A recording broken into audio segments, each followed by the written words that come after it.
ಸಮಾಜ ಸೇವಕರು, ಶಿಕ್ಷಣ ಪ್ರೇಮಿಗಳು, ಅನ್ನದಾತರು ಹಾಗೂ ರಕ್ತದಾನಿಗಳಾದ ಕೆವಿ ನವೀನ್ ಕಿರಣ್ ರವರ 47ನೇ ಜನ್ಮದಿನದ ಸಪ್ತೋತ್ಸವದ ಅಂಗವಾಗಿ ಇಂದು ಗುಡಿಬಂಡೆಯಲ್ಲಿ ರಕ್ತದಾನಿಗಳಿಗೆ ಮತ್ತು ಗಿಡ ನೆಟ್ಟು ಪೋಷಣೆ ಮಾಡುವವರಿಗೆ ಸನ್ಮಾನ ಮಾಡುವ ಮೂಲಕ ಹುಟ್ಟುಹಬ್ಬ ಆಚರಿಸಲಾಯಿತು. ಈ ಸಂದರ್ಭದಲ್ಲಿ ರಕ್ತದಾನಿಗಳಾದ ನವೀನ್ ಕುಮಾರ್ ಮಧು ಹಾಗೂ ಗಿಡ ನೆಟ್ಟು ಹೆಮ್ಮರವಾಗಿ ಬೆಳೆಸಿದಂತಹ ಬಲರಾಮ್ ಸಿಂಗ್, ನೂರುಲ್ಲಾ ಶ್ರೀನಾಥ್ ರವರನ್ನು ಗೌರವಿಸಲಾಯಿತು. ಕಾರ್ಯಕ್ರಮದಲ್ಲಿ ಮುಖ್ಯ ಅತಿಥಿಯಾಗಿ ಆಗಮಿಸಿದ ಪರಿಸರವಾದಿ ಜಿಟಿ ಶ್ರೀನಿವಾಸ್ ಮಾತನಾಡಿ, ನವೀನ್ ಕಿರಣ್ ರವರು ಬಡಬಗ್ಗರ ಸೇವೆಯಲ್ಲಿ ತೊಡಗಿಸಿಕೊಂಡಿರುವ ನಿಜವಾದ ಜನಸೇವಕರು. ಲಕ್ಷಾಂತರ ಜನರಿಗೆ ಶಿಕ್ಷಣದ ಬೆಳಕು ನೀಡಿದ್ದು ರಕ್ತದಾನದ ಮೂಲಕ ಸಾವಿರಾರು ಜೀವಗಳನ್ನು ಉಳಿಸಿದ್ದಾರೆ. ಇಂತಹ ವ್ಯಕ್ತಿಯ ಹುಟ್ಟುಹಬ್ಬವನ್ನು 7 ದಿನಗಳ ಕಾಲ ಆಚರಿಸುವುದು ನಮ್ಮೆಲ್ಲರಿಗೂ ಹೆಮ್ಮೆಯ ವಿಚಾರ ಅಂದರು. ಪಟ್ಟಣ ಪಂಚಾಯತ್ ಮಾಜಿ ಉಪಾಧ್ಯಕ್ಷ ಎಂಎನ್ ರಾಜಣ್ಣ ಮಾತನಾಡಿ, ನವೀನ್ ಕಿರಣ್ ರವರ ಸೇವೆ ರಾಜ್ಯಾದ್ಯಂತ ಪ್ರಸಾರವಾಗಲಿದೆ. ಅವರ ಜೀವನದಿಂದ ಪ್ರೇರಣೆ ಪಡೆಯಬಹುದು ಅಂತ ಶುಭಾಶಯ ಹೇಳಿದರು. ನವೀನ್ ಕಿರಣ್ ಅಭಿಮಾನಿ ಸಂಘದ ಜಿಲ್ಲಾಧ್ಯಕ್ಷ ಗುಂಪು ಮರದ ಆನಂದ್ ಕಳೆದ 10 ವರ್ಷಗಳಿಂದ ಸಿವಿ ಕ್ಯಾಂಪಸ್ನಲ್ಲಿ ರಕ್ತದಾನ ಶಿಬಿರಗಳನ್ನು ಆಯೋಜಿಸಿ 11,091 ಯೂನಿಟ್ ರಕ್ತ ಶೇಖರಿಸಿ 33,273 ಜನರ ಜೀವ ಉಳಿಸಿರೋದು ನವೀನ್ ಕಿರಣ್ ಅವರ ಅತ್ಯುನ್ನತ ಸೇವೆ.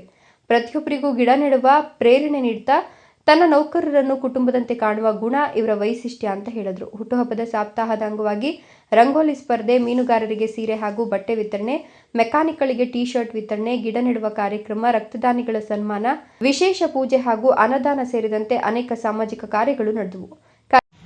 ನಮಸ್ಕಾರ ಎಲ್ರಿಗೂ.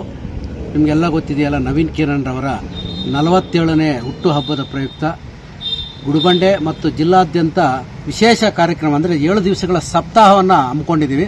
ಸಮಾಜ ಕಾರ್ಯಗಳನ್ನು ಮಾಡೋದು. ಯಾಕಪ್ಪ ಸಮಾಜ ಕಾರ್ಯಕ್ರಮ ಅಂದರೆ, ನವೀನ್ ಕಿರಣ್ ಶಿಕ್ಷಣ ಪ್ರೇಮಿಗಳು, ಸಮಾಜ ಸೇವಕರು, ರಕ್ತದಾನಿಗಳು ಅವರ ಒಂದು ಸೇವೆಯನ್ನು ಇಡೀ ಜಿಲ್ಲೆಗೆಲ್ಲ, ಇಡೀ ರಾಜ್ಯಕ್ಕೆಲ್ಲ ಪ್ರಸರಣ ಮಾಡುವುದೇ ನಮ್ಮ ಉದ್ದೇಶವಾಗಿದೆ. ನಾವು ಗುಡಿಬಂಡೆಯಲ್ಲಿ ಸಾಮಾನ್ಯ ಮನಸ್ಕರು ಎಲ್ಲ ಸೇರಿಕೊಂಡು, ಜೊತೆಗೆ ನವೀನ್ ಕಿರಣ್ ಅಭಿಮಾನಿ ಬಳಗ ಸಂಘದವರೆಲ್ಲ ಸೇರಿಕೊಂಡು ನಾವೇನು ಮಾಡ್ತೇವೆ ಅಂದರೆ, ಮೊದಲನೇ ದಿವಸ ರಂಗೋಲಿ ಸ್ಪರ್ಧೆಯನ್ನು ಆಯಿಸ್ಕೊಂಡಿವಿ. 2ನೇ ದಿವಸ ಮೀನುಗಾರರಿಗೆ ಒಂದು ಬಟ್ಟೆಯನ್ನು ಕೊಡೋದು, ಸೀರೆಯನ್ನು ಕೊಡೋದು, ಮಕ್ಕಳಿಗೆ ಏನಾದ್ರು ಸಿಹಿಯನ್ನು ಹಂಚೋದು, ಈ ರೀತಿಯೆಲ್ಲ ಕಾರ್ಯಕ್ರಮ ಇದೆ. ಮತ್ತು 3ನೇ ದಿವಸ ಬಂದಾಗ ಗ್ರಂಥಾಲಯಕ್ಕೆ, ಉರ್ದು ಸಾಹಿತ್ಯ ಪರಿಷತ್ನ ಗ್ರಂಥಾಲಯಕ್ಕೆ ಪುಸ್ತಕಗಳನ್ನು ನೀಡೋದಾಗ್ಬೋದು. ನೆಕ್ಸ್ಟು ಈ ಒಂದು ಗಿಡ ನೆಡುವಂಥ ಕಾರ್ಯಕ್ರಮ, ಬೃಹತ್ ಗಿಡ ನೆಡುವಂತಹ ಕಾರ್ಯಕ್ರಮ ಆಗ್ಬೋದು. ಅದೇ ರೀತಿ ಮುಖ್ಯವಾಗಿ ಮಾಡಬೇಕಂದ್ರೆ, ಇಂದು ವಿಶೇಷವಾಗಿ ಏನು ಮಾಡಬೇಕಂದ್ರೆ ಅಂದರೆ, ಈ ಒಂದು ಯಾರು ರಕ್ತದಾನಿಗಳಿದ್ದಾರೋ ಗುಡಿಬಂಡೆಯಲ್ಲಿ, ಯಾರು ಪರಿಸರ ಪ್ರೇಮಿಗಳಿದ್ದಾರೋ, ಯಾರು ಗಿಡ ಬೆಳೆಸ್ತಾರೋ ಅಂಥವ್ರಿಗೆ ವಿಶೇಷವಾಗಿ ಅವರಿಗೆ ಸನ್ಮಾನವನ್ನು ಮಾಡುವಂಥ ಕಾರ್ಯಕ್ರಮ. ಯಾಕೆ ಮಾಡ್ತೀವಿ ಅಂದರೆ, ಅವ್ರ ಮುಂದೆ ಇನ್ನು ರಕ್ತದಾನ ಕೊಡಬೇಕು, ಗಿಡಗಳನ್ನು ಬೆಳೆಸೋ ಅನ್ನೋ ಉದ್ದೇಶದಿಂದ ನಾವು ಈ ರೀತಿ ಪ್ರೇರೇಪಿಸ್ತಾ ಇದ್ದೀವಿ. ಯಾಕೆ ಹೀಗೆ 10 ಕಾರ್ಯಕ್ರಮಗಳನ್ನ ನಾವು ಹಮ್ಮಿಕೊಂಡು ಗುಡಿಬಂಡೆಯಲ್ಲಿ ಬರ್ತಾ ಇದ್ದೀವಿ. ಯಾಕಪ್ಪ ಮಾಡ್ತೀವಿ ಅಂದರೆ, ನಮ್ಮಲ್ಲಿ ಏನು ಸ್ವಾರ್ಥ ಇಲ್ಲ. ನವೀನ್ ಕಿರಣ್ ಒಬ್ಬ ಶಕ್ತಿ ಇದ್ದಂಗೆ. ನವೀನ್ ಕಿರಣ್ ಯಾಕಂದರೆ ಅವ್ರ ಗುಣಗಳು ಎಲ್ಲರೂ ಕೂಡ ಪ್ರಸರಿಸಲಿ. ಅವ್ರು ಯಾರಿಗೇ ಮಾತಾಡಲಿ, ನಾವೆಲ್ಲ ಸೇರಿದಾಗ. ಕಾರ್ಯಕ್ರಮದಲ್ಲಿ ಮನು, ಚಂದ್ ಪಾಷಾ, ರಮೇಶ್ ಹಾಗೂ ಹಲವು ಗಣ್ಯರು ಉಪಸ್ಥಿತರಿದ್ದರು. ಕಾರ್ಯಕ್ರಮವನ್ನು ಯಶಸ್ವಿಯಾಗಿ ಕೂಡ ನಡೆಸಿಕೊಡಲಾಯಿತು. ಮಹೇಶ್, ಗುಡಿಬಂಡೆ, ರಾಯಲ್ಸ್ ಕನ್ನಡ.